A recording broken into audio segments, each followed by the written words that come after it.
What's up, race fans? Daniel, Blair, and Jimmy Holley with Race Day Live presented by AMSOIL. This is the official post-race show. Jimmy, both classes were great tonight, but the 250s did not disappoint. Unbelievable main event.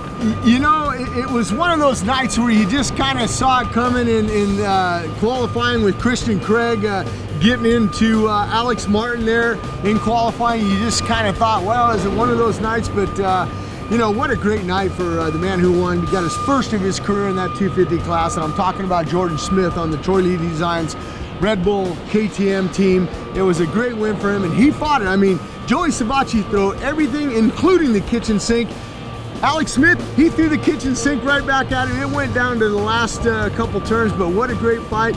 And then third place, Adam Cianciarulo had a couple tip overs, but finishes up third. And I thought, you know, we all thought that maybe Dylan Ferrandis was going to have a win, but you know, it was a good night for him also. But how about the man who had, and I want to say who had that red background, Zach Osborne, having the problems in the first turn, only could muster up an 18th, only gets 3 points. He finds himself down in that championship fight, but he's third, but he's only down 10 points, but it's close. Savatgy's only got a 9-point lead right now on Jordan Smith.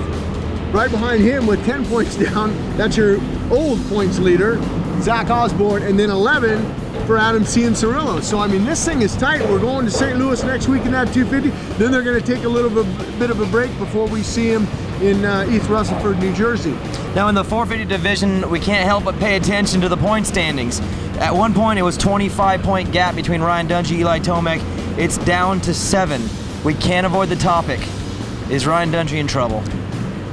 I mean, some people think so. I don't know. It's one of those things where you look at Eli Tomac, 7 wins on the season, 4 in a row. I mean, that Monster Energy Kawasaki team, it's on rails right now. It can do nothing wrong. But we did see a little bit of it come off the rails in that heat race where he finished up 8th. He had to go through the semi, win that.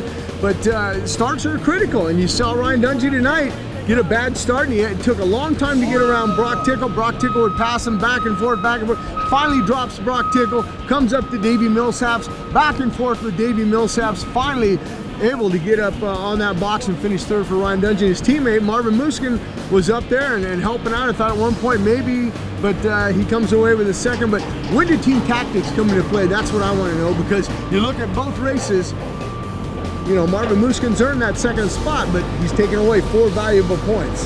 Well, the racing is complete in Detroit. We're on our way to St. Louis for next weekend's Monster Energy Supercross Round 13. Round 12, though, is in the books. This is Race Day Live. Jimmy Holley, Daniel Blair.